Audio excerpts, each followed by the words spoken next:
Hi friends, புதுசாக இரும்பு தோசைக்கல் வாங்கியிருக்கீங்களா? அப்போ இப்படி சீசனிங் பண்ணி பாருங்கள், ஈஸியாக தோசை வந்துச்சு.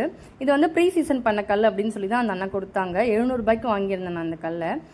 அந்த கல்லை நல்லா தேய்ச்சி கழுவிட்டு அதுக்கப்புறம் அதில் ஒரு முக்கால் அளவு நான் பாமாயில் தான், ஏன்னா இந்த எண்ணெயை நம்ம திரும்பி யூஸ் பண்ண மாட்டோம், ஸோ பாமாயில் தான் ஊற்றுனேன். வெங்காயத்தை நல்லா பெருசாக கட் பண்ணி மீடியம் ஃப்ளேமில் வச்சு நல்லா கருப்பு கலரில் மாறுற வரைக்கும் வதக்கிட்டு அதுக்கப்புறம் அடுப்பு ஆஃப் பண்ணி அந்த எண்ணெயை நைட்டு ஃபுல்லாக அப்படியே விட்டுருங்க. மறுநாள் எடுத்து கீழே கொட்டிட்டு திரும்பி நல்லா தேய்ச்சி கழுவிட்டு, நான் தோசை ஊற்றி பார்த்தேன் வரலை, அதுக்கப்புறம் திரும்பியும் தேய்ச்சி கழுவிட்டு 2 முட்டையை நல்லா உடச்சி ஊற்றி ஒரு தோசை அகலத்துக்கு நல்லா ஃபுல்லாக அந்த ஆம்லேட்டை போட்டு எடுத்துருங்க.